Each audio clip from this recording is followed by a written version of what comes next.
ആദ്യമായി മലയാള സിനിമയിൽ ഫ്ലെക്സ് കൊണ്ടുവരുന്ന മീശ മാധവനാണ്. മനസ്സിലായില്ലേ? അപ്പൊ അങ്ങനെ പല കാര്യങ്ങളും നമ്മൾ തുടങ്ങി വെച്ചിട്ടുണ്ട്. ഇപ്പൊ നിങ്ങൾക്കും നമുക്കും തുറന്ന് സംസാരിക്കാൻ പറ്റുന്ന എന്തുകൊണ്ടാണ്? നമ്മൾ ഈ പ്രോഡക്റ്റ് എന്താണെന്ന് മനസ്സിലാക്കി കണ്ടു കഴിഞ്ഞു, ഇതാക്കി.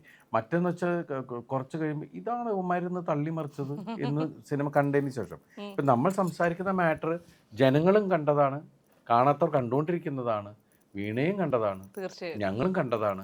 നമ്മൾ കണ്ട കാര്യത്തെക്കുറിച്ചാണ് നമ്മൾ സംസാരിച്ചുകൊണ്ടിരിക്കുന്നത്, അല്ലേ? നമ്മൾ ആരും കാണാത്ത കാര്യത്തെക്കുറിച്ച് ഞങ്ങൾ മാത്രം കണ്ട കാര്യത്തെ ഞങ്ങൾ പൊക്കിയടിച്ച്, അപ്പം അതിൻ്റെ ആവശ്യമില്ല. പിന്നെ എന്ന് വെച്ചിട്ടുണ്ടെങ്കിൽ പിന്നെ ഞങ്ങൾ ആദ്യം ഇതിനകത്ത് ഈ ഇന്റർവ്യൂ വേണ്ടാന്ന് തീരുമാനിക്കാൻ കാരണം ഈ ഇന്റർവ്യൂ അല്ല, ഇതിന്റെ പബ്ലിസിറ്റിയിൽ ആദ്യമേ വലിയ ബഹളങ്ങൾ വേണ്ടാന്ന് തീരുമാനിക്കാൻ കാരണം ഇത് സോഷ്യൽ മീഡിയനെ ടച്ച് ചെയ്തിട്ടുള്ള സബ്ജക്റ്റാണ്. അപ്പം നമ്മൾ വന്ന് സംസാരിക്കുമ്പോൾ അതിൽ എവിടെയെങ്കിലും അത് ഓപ്പൺ ആവും, അത് ഉറപ്പാണ്. കാരണം അത് ഓപ്പൺ ആവാതെ സംസാരിക്കാൻ പറ്റില്ല.